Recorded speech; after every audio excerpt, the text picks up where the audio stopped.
Bonjour chers frères et sœurs, je vous salue vous qui aimez le Seigneur Jésus-Christ.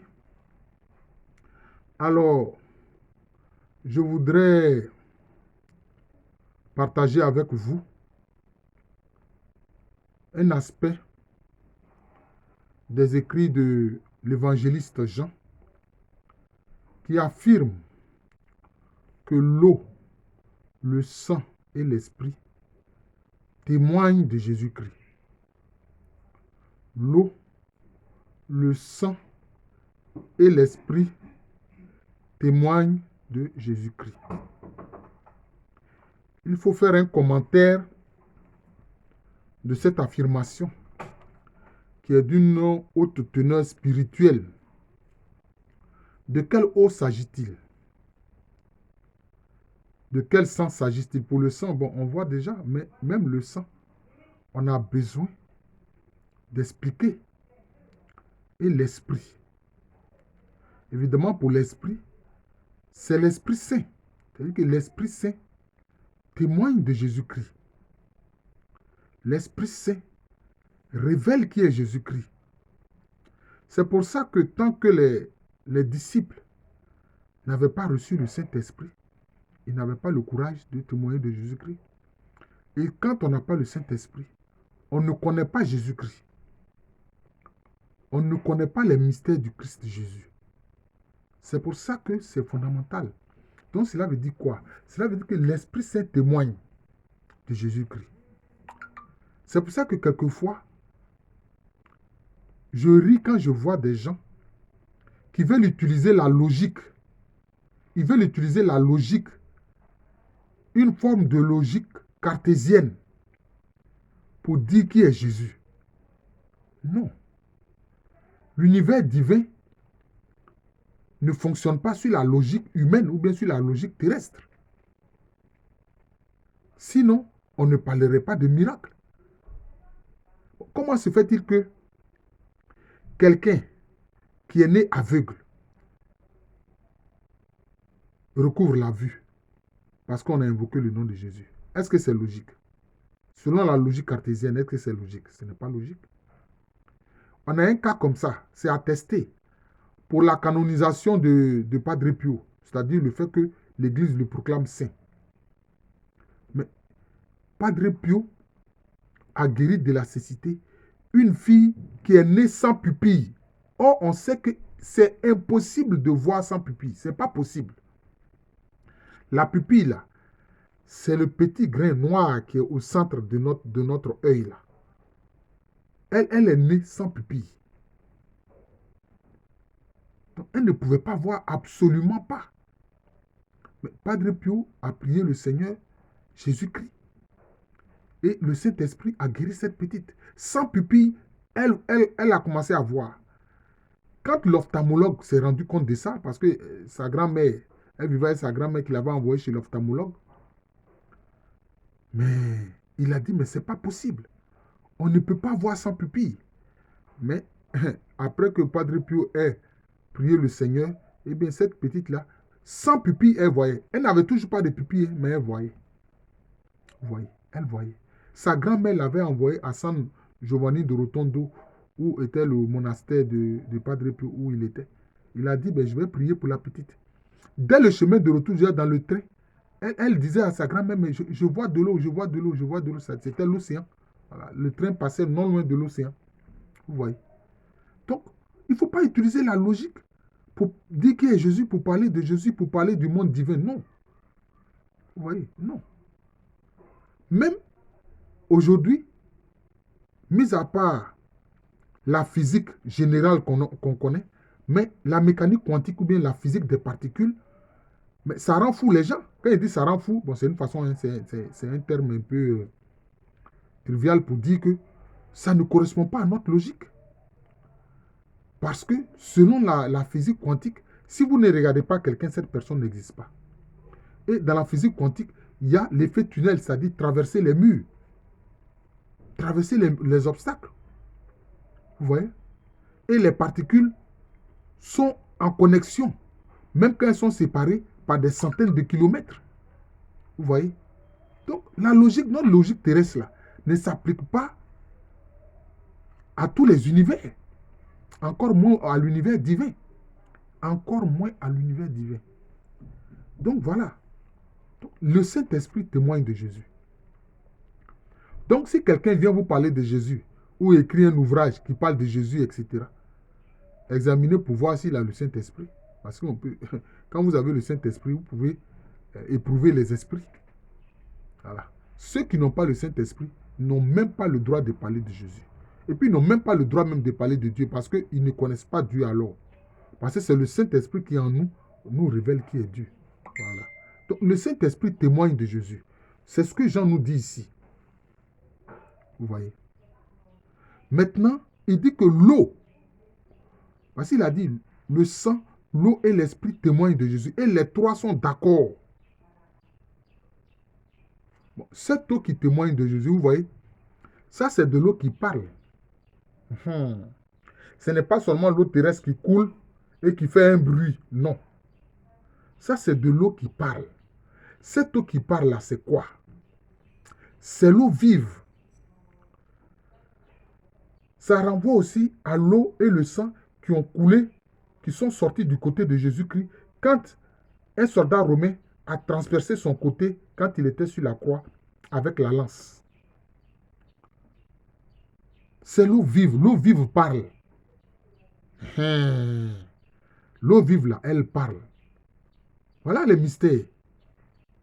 Et nous qui sommes disciples de Jésus-Christ, nous devons faire attention à ces choses-là. Vous voyez. C'est pour ça que, regardez, pourquoi est-ce que dans l'église, on parle de l'eau sainte? Mais l'eau sainte là, c'est quoi au départ? C'est de l'eau ordinaire que nous avons, sur laquelle nous avons fait quoi? Nous avons prié, invoqué le nom du Seigneur. Ça devient alors une eau différente. Ah oui. Elle garde sa même forme de l'eau. H2O. Un atome d'hydrogène, deux atomes d'oxygène. Mais alors, elle devient une eau sainte. Parce que alors, elle parle. Elle parle comment? Elle te purifie. Et elle met en œuvre l'œuvre de purification du Seigneur. Vous voyez. Mais à plus forte raison, l'eau vive elle-même, qui coule du côté de Jésus-Christ. L'eau vive dont Jésus-Christ a parlé. Il a dit, si vous croyez en moi, de votre sein s'écoulera de l'eau vive, qui deviendra un fleuve puissant et qui coulera jusqu'à la vie éternelle. Frère, expérimentez ces choses-là. Demandez au Seigneur de faire couler de votre sein l'eau vive, qui deviendra un fleuve puissant, qui coule vers la vie éternelle. Vous comprenez? Si cette eau vive coule de vous, mais quel mortel pourra contredire et arrêter le flot de cette eau vive qui coule de vous? Évidemment, vous ne voyez pas ça avec les yeux de chair. Ah, c'est ça le problème. Nous, les êtres humains, qui sommes des personnes qui avons un corps, nous voulons voir les choses de nos yeux de chair. Or, non. Demandez au Seigneur, à l'Esprit Saint, au nom de Jésus, de faire couler de vous les eaux vives du salut. Parce que vous croyez en Jésus. Si Jésus a permis sur la croix que l'eau et le sang coulent de son côté, c'est ça. C'est un enseignement. Cette eau vive-là, c'est de l'eau vive. Jésus en a parlé à la Samaritaine au bord du puits de Jacob. Je ferai des vidéos sur ce que j'appelle les demandes fondamentales. Souvent, nous ne demandons pas ce que Dieu voudrait lui-même nous donner. Mais nous demandons des choses éphémères, des choses qui passent. Des choses qui passent. Nous insistons sur des choses qui passent. Bon, ce sont nos besoins, mais les richesses incommensurables du royaume de Dieu, souvent nous ne les voyons pas. Voilà, donc c'est cela. Cette eau qui témoigne de Jésus-Christ, c'est l'eau vive. Et cette eau vive, le Seigneur, si nous le lui demandons, fera en sorte que cela coule de notre sein, de notre intérieur. Ça coule de notre intérieur. Voilà.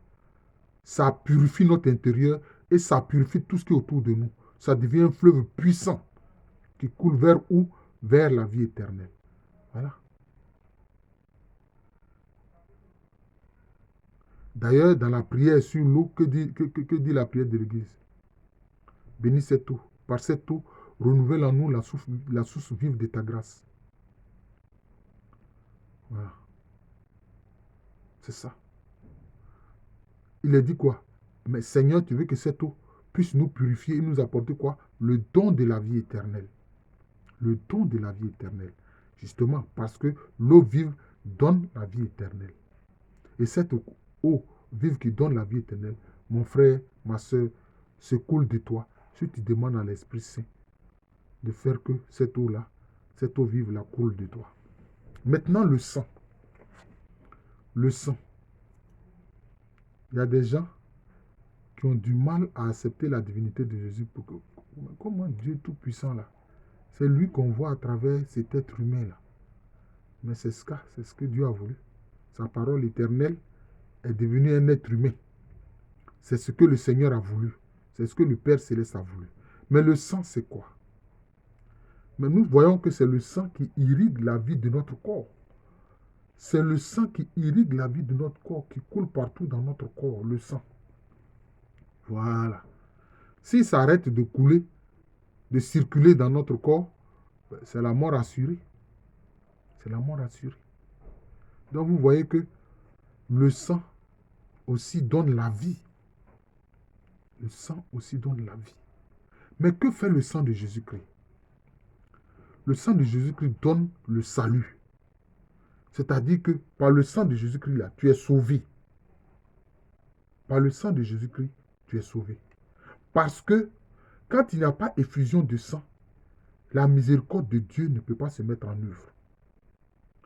Tant qu'il n'y a pas effusion de sang, la miséricorde de Dieu ne peut pas se mettre en œuvre. Je répète. Quand il n'y a pas effusion de sang, la clémence de Dieu ne peut pas se mettre en œuvre. C'est devant le sang du Seigneur Jésus-Christ que la miséricorde, la clémence de Dieu se met en œuvre pour ceux qui demandent pardon pour leurs péchés. C'est comme ça. Quand tu crois dans le Seigneur Jésus-Christ, quand tu dis, oh Seigneur, efface mes péchés, même si tu ne vois pas ça avec tes yeux de chair là, le sang de Jésus-Christ te touche. Et puis alors, qu'est-ce qui se passe? Le Père Céleste regarde le sang de son Fils Jésus-Christ. Et à cause de cela, et puisque c'est en son nom que tu demandes le pardon de tes péchés, alors tu as le salut. Tu as le salut. Tu es sanctifié. C'est comme ça. C'est ça que fait le sang du Seigneur Jésus-Christ. Et n'oubliez pas que dans le sang, là, il y a quoi? Il y a des globules rouges et il y a des globules blancs. Ce n'est pas pour rien. Parce que même dans le sang, les globules blancs témoignent de la présence de l'eau. Et les globules rouges témoignent de la présence de la chaleur, donc du feu. C'est comme ça. C'est comme ça. Donc, nous aussi, à la suite de l'Esprit de Dieu, de l'eau du Seigneur Jésus-Christ, c'est-à-dire l'eau vive, du sang de Jésus-Christ, c'est-à-dire le précieux sang, qui témoigne de Jésus-Christ. Nous aussi, nous devons témoigner de Jésus-Christ. Comment témoignons-nous de Jésus-Christ? Voilà. Et vous voyez que le Saint-Esprit parle pour Jésus, l'eau vive parle pour Jésus, le précieux sang parle pour Jésus. Alors que cette eau et ce précieux sang s'écoulent aussi du sein de Jésus-Christ. Comme quand on l'a vu, le soldat romain s'est servi de la lance pour transpercer son côté. Je vous remercie, chers frères et sœurs. Nous voyons qu'il y a tout un mystère important dans ce mystère révélé par Saint Jean l'Évangéliste qui dit: le sang, l'eau et l'esprit témoignent de Jésus-Christ. Je suis le frère Jean de l'amour de Jésus. C'est mon nom spirituel. À l'état civil, je suis le professeur Alokwame René. Partagez ces vidéos. Abonnez-vous à cette chaîne Jean de l'amour de Jésus Si la vidéo vous a plu, likez ça et puis partagez cette vidéo-là. Merci encore et bonne journée à tous.